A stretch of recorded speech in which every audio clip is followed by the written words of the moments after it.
Gênesis 17. Nossa leitura será do versículo 1 ao verso 14.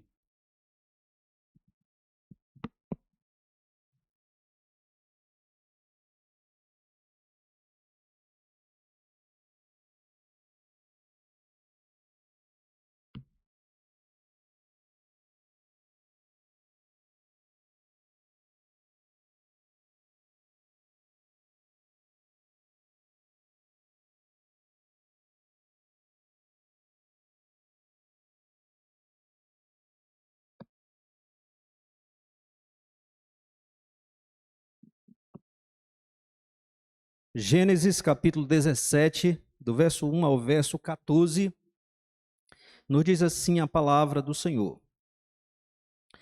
Quando atingiu Abrão a idade de 99 anos, apareceu-lhe o Senhor e disse-lhe: Eu sou o Deus Todo-Poderoso. Anda na minha presença e ser perfeito. Farei uma aliança entre mim e te multiplicarei extraordinariamente. Prostrou-se Abrão rosto em terra, e Deus lhe falou: Quanto a mim, será contigo a minha aliança, serás pai de numerosas nações. Abrão já não será o teu nome, e sim Abraão, porque por pai de numerosas nações te constituí. Far-te-ei fecundo extraordinariamente, de ti farei nações, e reis procederão de ti. Estabelecerei a minha aliança entre mim e ti e a tua descendência no decurso das suas gerações, aliança perpétua para ser o teu Deus e da tua descendência. Dar-te-ei e a tua descendência a terra das tuas peregrinações, toda a terra de Canaã, em possessão perpétua, e serei o seu Deus. Disse mais Deus a Abraão: Guardarás a minha aliança, tu e a tua descendência, no decurso das suas gerações. Esta é a minha aliança que guardareis entre mim e vós e a tua descendência. Todo macho entre vós será circuncidado. Circuncidareis a carne do vosso prepúcio. Será isso por sinal de aliança entre mim e vós. O que tem 8 dias será circuncidado entre vós. Todo macho nas vossas gerações, tanto escravo nascido em casa, como comprado a qualquer estrangeiro que não for da tua estirpe. Com efeito, será circuncidado o nascido em tua casa, e o comprado por teu dinheiro. A minha aliança estará na vossa carne, e será aliança perpétua. O incircunciso que não for circuncidado na carne do prepúcio, essa vida será eliminada do seu povo. Quebrou a minha aliança. Amém.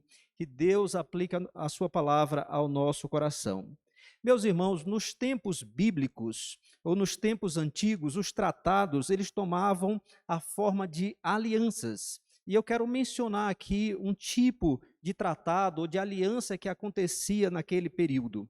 Quando um rei, um imperador, ele começava a dominar vasto território, ele ia então dominando os povos, ele ia estabelecendo alianças com aqueles reis menos poderosos, e ele então oferecia proteção, oferecia cuidado para esses reis, em troca eles prometiam lealdade, prometiam exatamente compromisso e submissão a esse rei mais poderoso.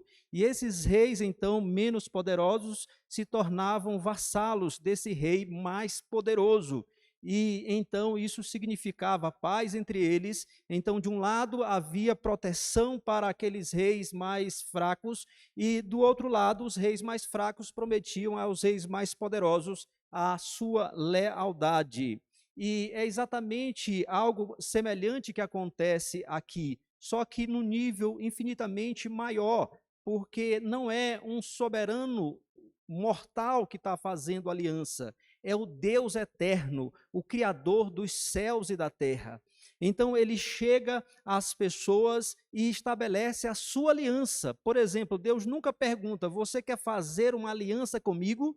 Não, ele chega com Adão e estabelece a sua aliança, ele chega com Noé e estabelece a sua aliança, ele chega a Abraão e estabelece a sua aliança, e assim ele vai fazendo. Por quê? Porque ele é o soberano de todo o universo, e então ele entra em aliança. E nós vamos ver na Bíblia várias alianças. No entanto, irmãos, nós podemos resumi-las em duas grandes alianças. A primeira aliança é a aliança das obras, aquela que foi feita com Adão e em Adão com toda a sua posteridade, portanto, com toda a humanidade. Mas uma vez que Adão desobedeceu a Deus e transgrediu a lei de Deus, então toda a humanidade caiu com ele. Então era necessário ou necessária uma nova aliança, uma aliança por meio da qual Deus salvasse os pecadores.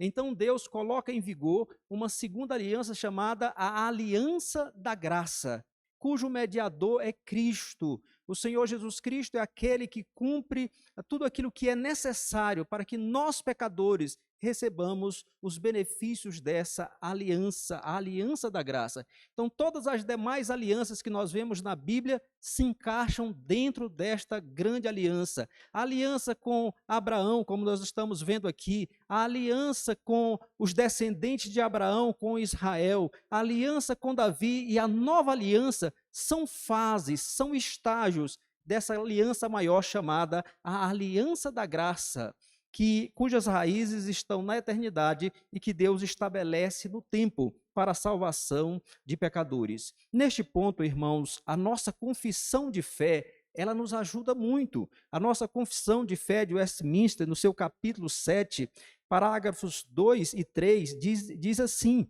o primeiro pacto feito com o homem era um pacto de obras. Neste pacto foi a vida prometida a Adão e nele a sua posteridade, sob a condição de perfeita obediência pessoal. O homem, tendo se tornado pela sua queda incapaz de vida por meio desse pacto, o Senhor dignou-se fazer um segundo pacto, geralmente chamado Pacto da Graça. Neste pacto, ele livremente oferece aos pecadores a vida e a salvação por Jesus Cristo, exigindo deles fé nele para a salvação e prometendo dar a todos os que estão ordenados para a vida eterna o Espírito Santo para dispô-los e habilitá-los a crer. Então, é nesta aliança que todo o povo de Deus, tanto no Antigo quanto no Novo Testamento, estão na aliança da graça, que foi selada com o sangue de Cristo na cruz do Calvário, para que nós recebêssemos os benefícios dessa aliança. Então, com estas informações em mente, nós vamos nos aproximar desse texto, porque esse texto aqui, meus irmãos, ele trata desse tema tão importante que é a aliança de Deus com o seu povo. E o que nós temos aqui é, por assim dizer, o terceiro encontro pactual de Deus com Abraão. O primeiro momento está registrado lá em Gênesis capítulo 12, quando Deus disse a Abraão: sai da tua terra, da tua parentela e vai para uma terra que eu te mostrarei. E Deus ali faz promessas a Abraão, Abraão abraça essas promessas, abraça essa aliança e sai. No capítulo 15, Deus formalmente se compromete com Abraão. Depois os irmãos podem ler o capítulo 15 de Gênesis, quando Deus novamente faz as promessas e então eles fazem inclusive um rito de aliança no capítulo 15 de Gênesis, e ali Deus firma a sua aliança com Abraão. E nesse ponto, mais uma vez, Deus está consolidando essa aliança com Abraão. E nós então vamos destacar, meus irmãos, nesse texto, 4 aspectos da aliança de Deus com o seu povo. O primeiro deles: na aliança há partes pactuantes. Quais são essas partes? De um lado, nós temos Deus, o Deus Todo-Poderoso, inclusive assim que ele se revela aqui, versículo 17. Quando atingiu Abrão a idade de 99 anos, apareceu-lhe o Senhor e disse-lhe: eu sou Deus Todo-Poderoso, é o El Shaddai. El Shaddai significa Deus Todo-Poderoso. Por que que Deus se revela a Abraão dessa forma? E, de fato, é a maneira mais comum de Deus se revelar aos patriarcas. Porque ele se revela como Deus Todo-Poderoso. Porque Deus está fazendo promessas. Deus está se comprometendo com Abraão e com a sua descendência. E é importante que Abraão saiba que esse Deus, ele é poderoso para cumprir todas as suas promessas, independente das circunstâncias. E vejam que as circunstâncias aqui de Abraão não eram fáceis. Abraão já tinha 99 anos. Sara já era uma mulher também avançada em idade, estéril, e o seu costume, ou o costume das mulheres, já tinha passado, como nos diz a palavra de Deus. Mas esse Deus é capaz, é todo-poderoso para fazer com que esse casal de idosos tenha uma numerosa descendência. E por isso ele se revela como Deus, como o El Shaddai, o Deus Todo-Poderoso. E a reação de Abraão, então, é prostrar-se rosto em terra, versículo 3, e adorar o Senhor. Porque essa é a atitude que toda criatura devia ter diante do Deus Todo-Poderoso, do excelso, do sublime, do sobremodo elevado, acima de tudo e de todos, prostrar-se diante desse Deus e adorá-lo. E é isso o que Abraão faz. Então, por um lado, nós temos, como parte pactuante, nós temos o Deus Todo-Poderoso, aquele que é capaz de cumprir com as suas promessas. E do outro lado, nós temos o homem e a sua descendência. Vejam no versículo 7 e em outras partes desse texto, o Senhor Deus deixa claro que a aliança não é só com Abraão, diz o texto: estabelecerei a minha aliança entre mim e ti e a tua descendência no decurso das suas gerações, aliança perpétua, para ser o teu Deus e da tua descendência. Então, esse é um princípio fundamental na palavra de Deus. É que quando Deus estabelece aliança, ele não estabelece apenas com o indivíduo, mas com a descendência do indivíduo. Quando ele estabeleceu a sua aliança com Adão, foi com Adão e com toda a sua posteridade. Quando ele estabeleceu a sua aliança com Noé, foi com Noé, com toda a sua descendência e com a própria criação. Aqui com Abraão, é com Abraão e com a sua posteridade. Com Davi, é com Davi e com a sua descendência. E esse princípio continua no Novo Testamento. Naquele grandioso dia, quando o Espírito foi derramado sobre a igreja. E Pedro, então, toma a palavra e prega de maneira poderosa. E ali quase 3.000 pessoas se convertem. O apóstolo Pedro, naquela pregação grandiosa, ele diz para aquelas pessoas: arrependei-vos e cada um de vós seja batizado em nome de Jesus Cristo para a remissão dos vossos pecados e recebereis o dom do Espírito Santo, pois para vós outros é a promessa e para os vossos filhos. Então Pedro chama essas pessoas ao arrependimento, dizendo: a promessa é para vocês e para os filhos de vocês. É por isso que o apóstolo Paulo, escrevendo aos Coríntios, vai dizer que os filhos dos crentes, eles são santos e não impuros, porque são filhos da aliança. Eles pertencem ao Senhor em termos de pertencerem ao povo de Deus. Então é fundamental que nós entendamos isso, e isso é uma grande bênção, meus irmãos. Isso é uma grande dádiva do Senhor, porque o Senhor não tem misericórdia apenas da minha vida, mas tem misericórdia também da minha descendência, dos meus filhos, como nós cantamos aqui: a tua bênção será sobre os teus filhos, sobre os filhos dos teus filhos, porque esse Deus é um Deus de aliança, sim, mas é um Deus de aliança conosco e com a nossa descendência. Isso é tanto um privilégio para nós que somos pais, por sabermos que o nosso Deus se apieda também dos nossos filhos, mas também é uma responsabilidade, inclusive quando vamos batizar os nossos pequenos, e é por essa razão que nós batizamos os nossos filhos, porque eles são membros da aliança, eles fazem parte do povo de Deus. Quando nós o fazemos, nós nos comprometemos que vamos criar os nossos filhos, vamos nos esforçar, vamos ser exemplos para eles e educá-los nos caminhos do Senhor, porque eles são semente santa, eles são filhos da aliança. Que privilégio grandioso. Então, o nosso primeiro aspecto aqui da aliança é: existem partes pactuantes na aliança. Por um lado, Deus Todo-Poderoso. Por outro lado, o homem e a sua descendência. O segundo aspecto que eu quero destacar agora, irmãos, é que na aliança há divinas exigências pactuais. Vejam que Deus faz exigências. Observem comigo.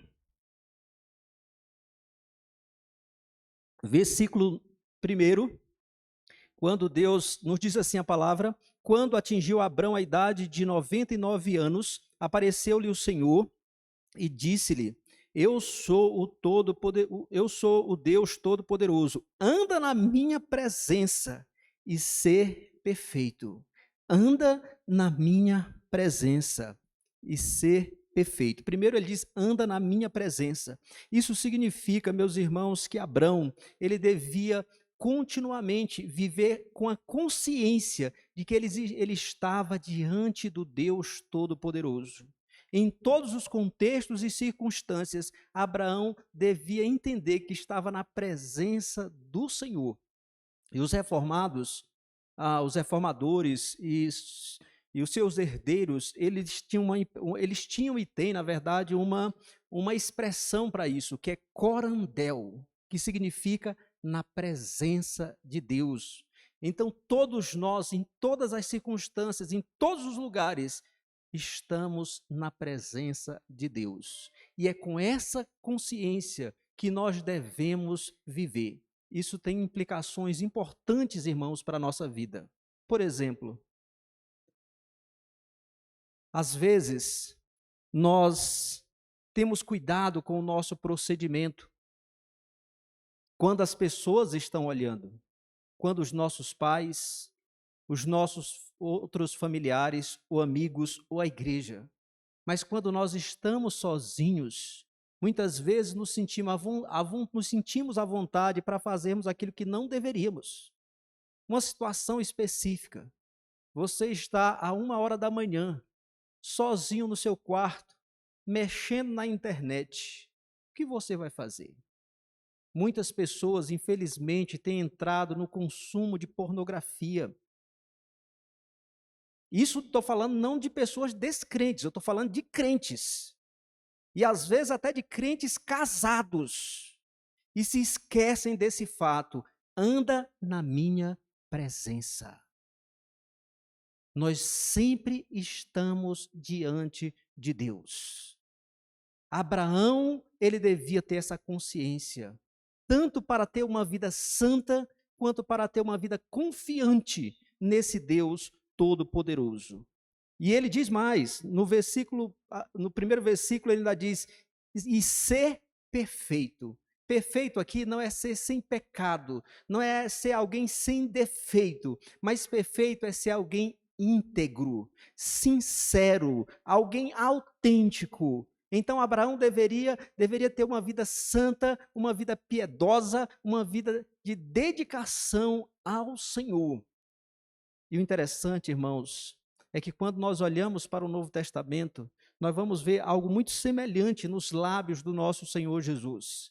Lá no Sermão do Monte, que é considerado ali, vamos dizer assim, aquele compêndio ético da nova aliança, nós vamos ver aqui que o Senhor Jesus diz lá no capítulo 5, no versículo 48, portanto, sejam perfeitos, como perfeito é o Pai de vocês que está nos céus. Então veja a mesma exigência de Deus a Abraão. Jesus diz: sejam perfeitos, íntegros, autênticos. É uma exigência da aliança. Mas aqui, meus irmãos, é apenas uma amostra, porque na aliança Deus faz muitas exigências de nossa total lealdade, de nossa total dedicação a Ele.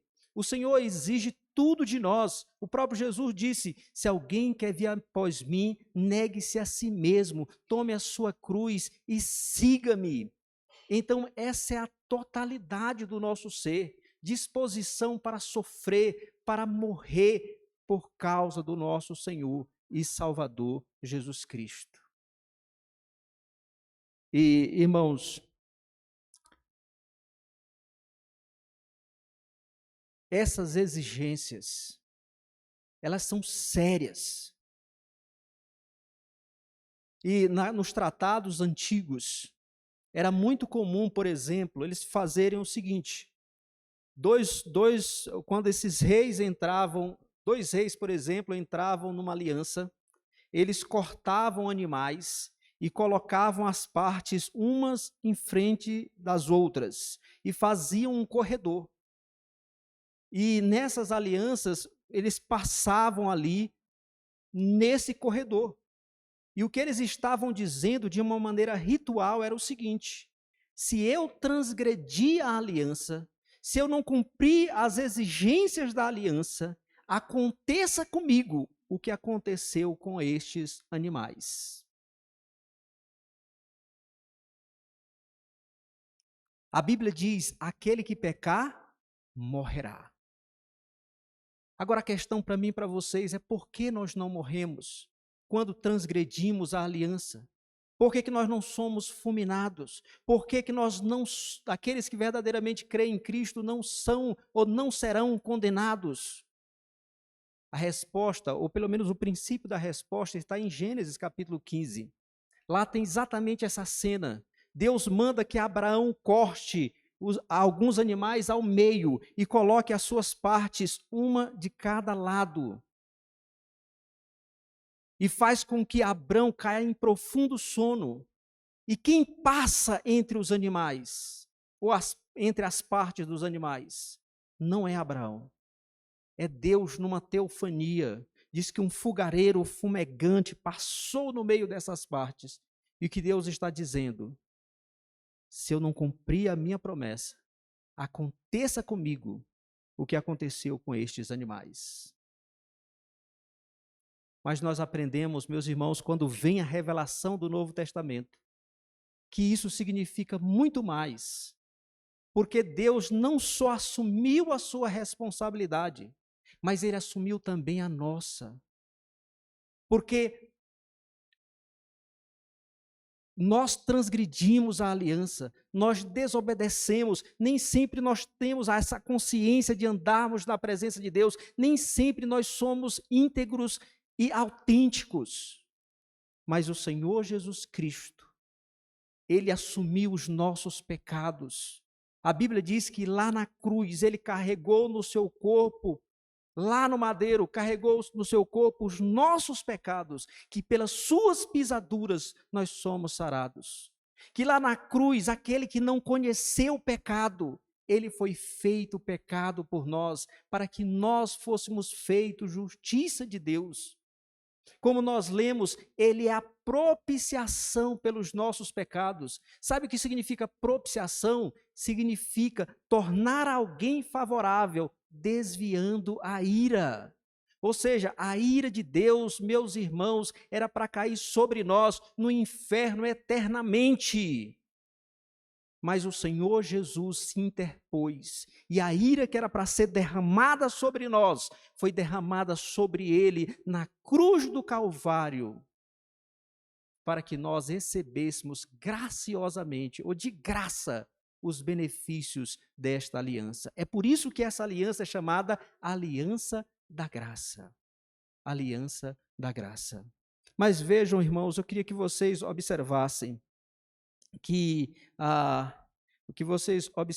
comigo, que além disso que nós mencionamos, de ter exigências, em terceiro lugar, na aliança há divinas promessas pactuais. Divinas promessas pactuais. E eu quero que vocês percebam aí que, primeiro, há uma promessa de uma descendência numerosa. Vejam no versículo 2, vai nos dizer que ele vai farei uma aliança entre mim e te multiplicarei extraordinariamente. Depois nós temos no versículo 4, quanto a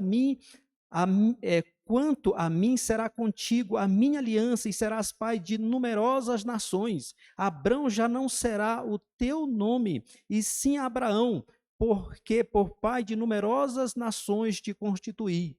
Então, ele está prometendo a Abraão que ele vai ter uma descendência grandiosa, numerosa, muito grande. E por isso ele muda o nome de Abrão para Abraão. Abrão significa pai exaltado, ou grande pai. E Abraão significa pai de multidões, porque Abraão seria pai de muitas nações. E essa descendência, meus irmãos, ela é uma descendência física, nós sabemos. Abraão, ele teve uma descendência física numerosa. Os judeus, nós vamos ver na continuidade das escrituras que eles vão se multiplicar, mas além dos judeus, nós vamos ter que ele teve outros filhos, teve Ismael e outros filhos que também vão produzir uma descendência numerosa. Então existe uma descendência grande de fato e Deus cumpriu a sua palavra. Essa descendência se multiplicou extraordinariamente. Mas o ponto que eu quero destacar, irmãos, é que essa descendência ela não é só física, ela é espiritual. Ela é espiritual também. Tem um aspecto que é espiritual. Por exemplo, a palavra de Deus vai nos mostrar no Novo Testamento que todos aqueles que estão em Cristo são descendentes de Abraão.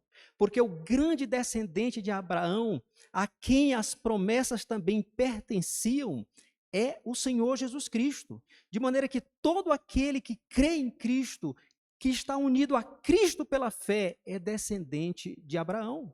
Vejam comigo, eu gostaria que você abrisse a sua Bíblia em Gálatas, para que você acompanhasse aqui a argumentação do apóstolo Paulo, inspirado pelo Espírito de Deus, mostrando essa realidade, mostrando inclusive que nós estamos na mesma aliança de Abraão, que Deus fez com Abraão.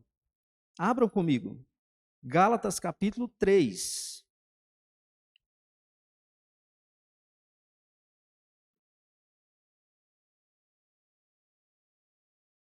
Gálatas capítulo 3, vejam comigo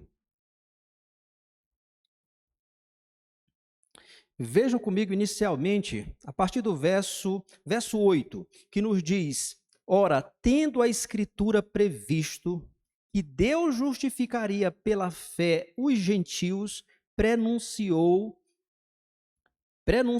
o evangelho a Abraão: em ti serão abençoados todos os povos. Verso 9, de modo que os da fé são abençoados com o crente Abraão. Versículo 7, sabei, pois, que os da fé é que são filhos de Abraão. O que ele está mostrando é que os descendentes de Abraão, e aqui a descendência espiritual, são aqueles que creem no Senhor Jesus Cristo, aqueles que têm fé em Jesus Cristo como Senhor e Salvador da sua vida. Por quê? Porque as promessas que foram feitas a Abraão foram feitas a Cristo como descendente de Abraão. Verso 16, vejam agora, capítulo 3 ainda, que nos diz: ora, as promessas foram feitas a Abraão e ao seu descendente. Não diz, e aos descendentes, como se falando de muitos, porém como de um só, e ao teu descendente, que é Cristo. Então está dizendo que quando Deus fez as promessas, fez a promessa a Abraão e ao descendente de Abraão, que é Cristo. De maneira que todo aquele que agora crê em Cristo está unido a Abraão, é descendente de Abraão e herdeiro dessas promessas. Vejam aí comigo ainda no versículo 29. Vejam comigo, a partir do verso 26, vamos ler os versos 26 e 27 até o 29, que nos diz: pois todos vós sois filhos de Deus, mediante a fé em Cristo Jesus. Aqui é o capítulo 3 de Gálatas, li o verso 20, e 6. Agora verso 27. Porque todos quanto fostes batizados em Cristo, de Cristo vos revestistes. Dessarte não pode haver judeu, nem grego, nem escravo, nem liberto, nem homem, nem mulher, porque todos vós sois um em Cristo Jesus. E se sois de Cristo, também sois descendentes de Abraão e herdeiros segundo a promessa. Olha que coisa maravilhosa. Então, se você é um crente, se você é uma crente em Cristo Jesus, se você está unida ao descendente de Abraão, que é Cristo, você também é descendente de Abraão. E, portanto, herdeiro das promessas que Deus fez a Abraão. A palavra de Deus vai nos dizer, inclusive, meus irmãos, que Cristo ele morreu na cruz para nos resgatar da maldição da lei, para que a bênção de Abraão chegasse até nós. Então nós estamos na mesma aliança. O que muda é a forma de administração, é a fase, é o estágio. Primeiro nós temos o estágio da promessa nesse período de Abraão. Depois nós temos o estágio da lei, que era para educar o povo de Deus nos caminhos do Senhor. Depois vem a nova aliança, que é o cumprimento de todas as anteriores, que é a fase final dessa aliança maior, da aliança da graça. E nós estamos vivenciando nesse mesmo período. Então, quando Deus promete uma numerosa descendência, promete sim uma descendência física grandiosa, mas muito mais do que isso, uma descendência tão numerosa que lá no final não vai poder se contar, porque são pessoas de todos os povos, línguas e nações, como nos diz lá em Apocalipse, capítulo 7. E aí, então, estarão reunidos todos os verdadeiros descendentes de Abraão. Mas a promessa não era só de uma descendência numerosa, era também de uma terra. Versículo 8 nos diz, voltando para o texto de Gênesis. Voltemos ao texto de Gênesis, capítulo 17, porque neste texto, verso 8, ele diz: dar-te-ei e a tua descendência a terra das tuas peregrinações, toda a terra de Canaã em possessão perpétua, e serei o seu Deus. Deus está prometendo a terra de Canaã. E hoje vocês começaram a estudar aqui o livro de Josué. E o livro de Josué descreve exatamente Deus cumprindo a sua promessa à descendência de Abraão, dando a terra de Canaã aos hebreus, aos judeus. Mas é interessante observar, irmãos, que Abraão, ele não entendeu que era só aquela terra. Ele não compreendeu que era só aquela faixa de terra ali nas proximidades do Mediterrâneo. Como foi que ele compreendeu? Se nós lermos Romanos capítulo 4, versículo 13, nos diz que coube a Abraão ser herdeiro do mundo, e isso pela fé.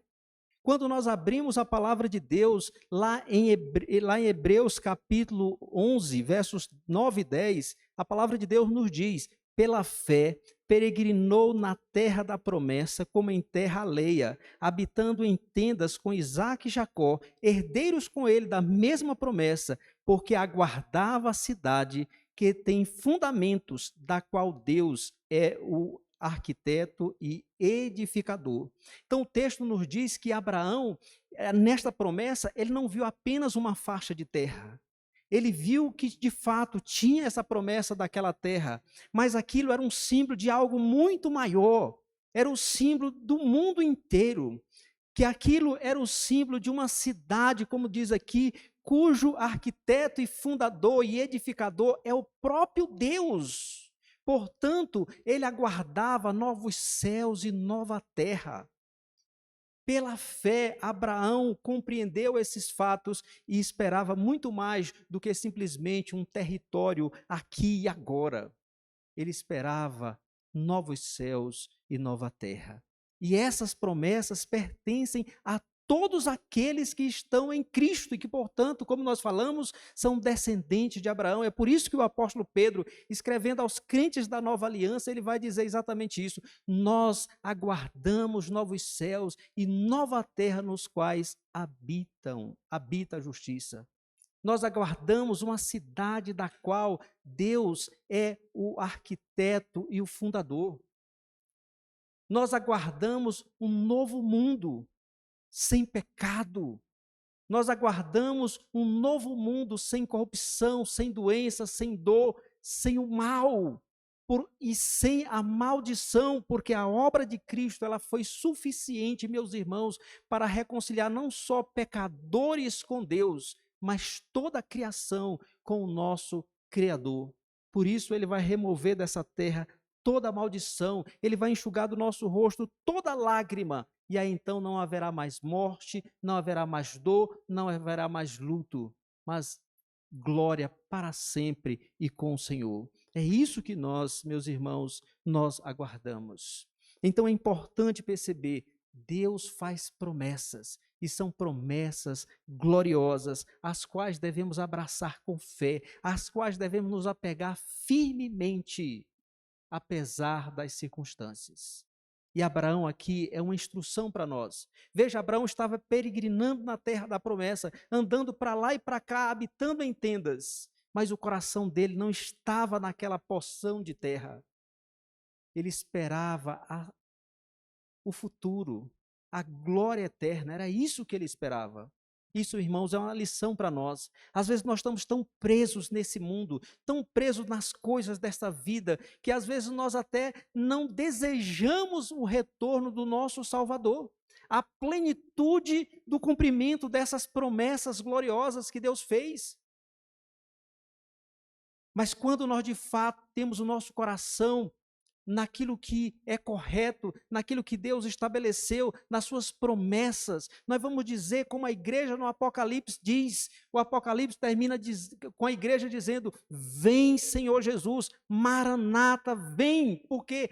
Porque, meus irmãos, não haverá tempo melhor do que aquele tempo quando Cristo vier e todas as promessas da aliança forem completamente, plenamente cumpridas. Porque será o tempo em que nós viveremos para sempre com o Senhor em glória. A Bíblia diz que Ele vai fazer o seu tabernáculo entre os homens, que Ele vai habitar entre nós, e nós o veremos face a face.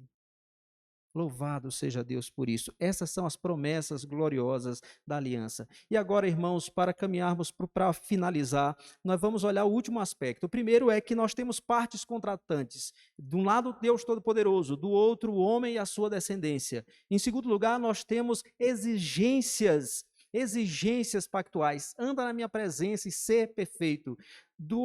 Em terceiro lugar, nós temos promessas gloriosas na aliança. E por último, nós temos sinais e selos da aliança. Vejam que nós temos aí a partir do versículo 9, quando Deus vai dizer para Abraão, guardarás a minha aliança, tu e a tua descendência no decurso das gerações. Esta é a minha aliança que guardareis entre mim e vós e a tua descendência. Todo macho entre vós será circuncidado. Então aqui Deus estabelece a circuncisão como um sinal e selo da aliança. A circuncisão, os irmãos sabem, é a remoção do prepúcio, ou seja, da pele da extremidade do órgão sexual masculino. Então, no 8º dia, as crianças deviam passar por essa cirurgia. Então, era o sinal e o selo da aliança. E como era sinal e selo da aliança, vocês podem perceber, inclusive, aqui no texto, que o próprio sinal recebe o nome daquilo que simboliza. Vejam aí o versículo 13, que vai dizer assim, com efeito será circuncidado o nascido em tua casa e o comprado por teu dinheiro. A minha aliança estará na vossa carne e será aliança perpétua. Então ele chama a circuncisão de aliança, porque ela seria o sinal e o selo da aliança.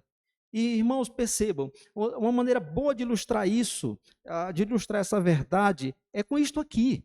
O que é isso aqui, meus irmãos? Isto aqui é um anel. Mas como nós chamamos? Chamamos de aliança. Por que nós chamamos de aliança?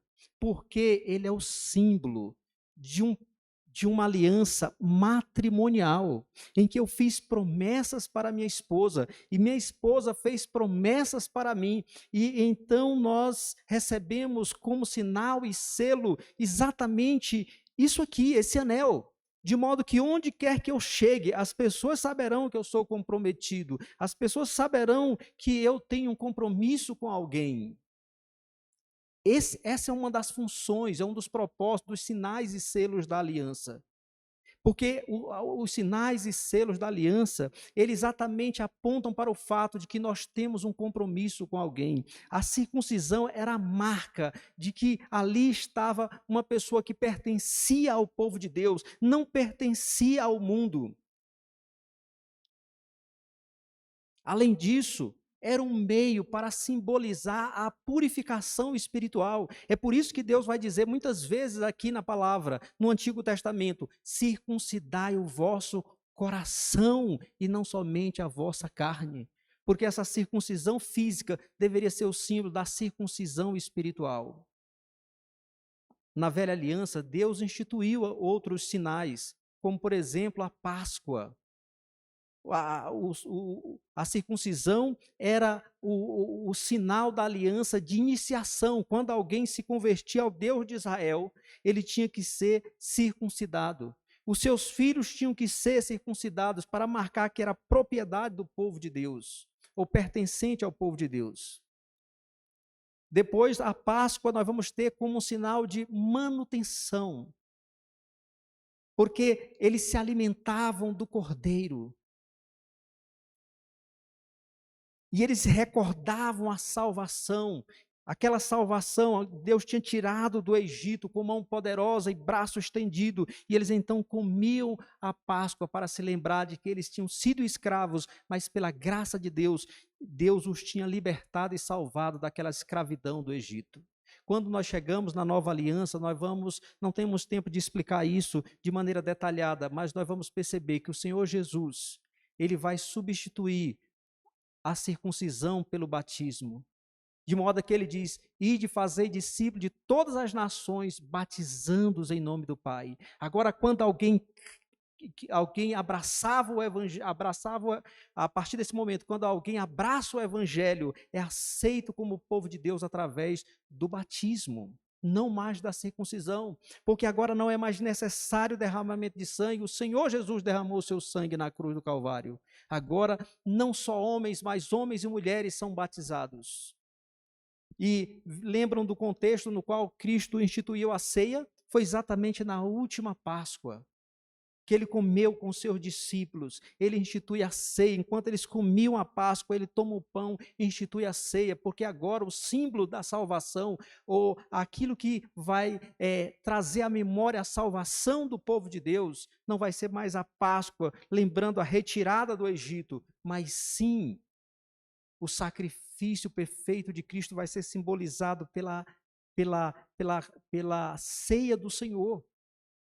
Agora os seus discípulos devem celebrar a ceia do Senhor para se lembrarem de que eles têm uma aliança com esse Deus que os tirou da escravidão do pecado, que os tirou por meio de Cristo daquele estado de escravidão e de morte no qual eles viviam, para viverem para sempre com o Senhor em glória. Esses são os propósitos dos sacramentos. Mostrar como nós temos um compromisso com o Senhor e mostrar o que Deus fez em nossa vida para a nossa purificação, para vivermos para sempre com o Senhor em glória. Então, irmãos, o que nós aprendemos aqui? Nós aprendemos que o nosso relacionamento com Deus é algo muito sério. Não é uma coisa banal, não é uma coisa simples, não é uma coisa assim, de somenos. Por que é importante enfatizar isso, meus queridos? Porque hoje muitas pessoas estão brincando de crentes. Vem para a igreja, é batizada, e assim entra formalmente no contexto da aliança, participa da ceia do Senhor, mas não tem compromisso. Vem ao culto quando bem querem, vêm e faltam, não se envolvem com o trabalho do Senhor, não têm uma vida de piedade, de dedicação ao Senhor, e levam o seu relacionamento com Deus como se fosse uma coisa simples. Não, é um pacto, é uma aliança, como alguns teólogos dizem, uma aliança de vida e morte. É um relacionamento sério. Então, meus irmãos, não brinquemos de ser crentes. Entendamos que o nosso compromisso é com Deus Todo-Poderoso e que Ele exige de nós que nós andemos na Sua presença e sejamos íntegros, sejamos autênticos, crentes verdadeiros. Eu não sei se vocês já ouviram falar aqui aquela expressão, o crente Raimundo, já ouviram falar disso? Que um pé na igreja, outro no mundo. Não há lugar para isso. O crente Raimundo, ele está totalmente no mundo. Ele visita a igreja. É um relacionamento sério, meus irmãos. É um pacto. Um pacto que foi selado com o sangue de Cristo. Nós vamos já celebrar a ceia, e o Senhor Jesus, quando a instituiu, diz: este cálice é a nova aliança no meu sangue. Então, não brinquemos de ser crentes, mas procuremos ser crentes piedosos, dedicados, que honrem e glorifiquem o nome do nosso Deus.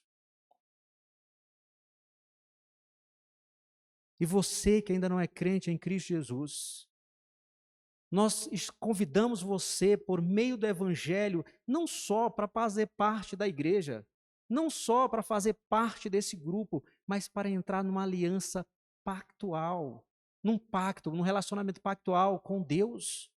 Por isso que aqueles que são batizados em nome do Pai, do Filho e do Espírito Santo. Por quê? Porque no batismo a pessoa formalmente, ela está exatamente assumindo esse compromisso, entrando formalmente nesse pacto com Deus triuno, o Pai, o Filho e o Espírito Santo. Está assim se tornando membro da igreja visível, está assim assumindo compromisso com o povo de Deus, mas sobretudo com um Deus Todo-Poderoso. Anda na minha presença e ser perfeito. Essa é a exigência de Deus para mim e para vocês. Então sejamos crentes autênticos. E louvemos a Deus, porque esse Deus é maravilhoso, por nos alcançar com a sua graça em Cristo Jesus, nos tornar membros dessa aliança e nos conceder as suas promessas maravilhosas. Mas em resposta, nós devemos assumir também os nossos deveres, sabendo que os maiores deveres o Senhor Jesus assumiu a nossa culpa, morreu na cruz do Calvário e, em virtude da sua obra, derrama sobre nós o seu Espírito, para que nós possamos viver de acordo com essa aliança, em obediência a esse Deus pactual, para que nós, então, possamos glorificar e engrandecer o seu nome. Que o Senhor nos ajude a assim vivermos, para a glória dele. Amém. Vamos orar.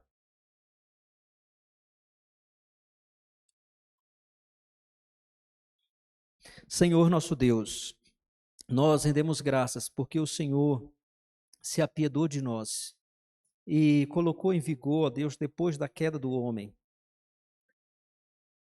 uma segunda aliança, a aliança da graça, por meio da qual o Senhor, ó Deus, nos faz promessas gloriosas e, ó Deus, nos concede a tua graça por meio de Cristo Jesus, o nosso Salvador. Agora, Senhor Deus, ajuda-nos a sermos crentes piedosos, dedicados e consagrados ao Senhor. Que o Senhor nos perdoe de todos os nossos pecados. Perdoa-nos porque muitas vezes temos sido negligentes. Muitas vezes, Senhor Deus, não temos considerado a seriedade, ó Deus, do compromisso que nós temos com o Senhor, que nós assumimos quando nós fomos batizados. Que o Senhor nos ajude, de maneira que nós sejamos crentes dedicados e consagrados ao Senhor. Que nós, ó Deus, pela ação do Teu Espírito, venhamos cumprir aquilo que o Senhor exige de nós. Anda na minha presença e ser perfeito. Ajuda-nos assim vivermos, para que o Senhor seja glorificado em nossa vida. É o que nós te imploramos, no nome de Jesus. Amém.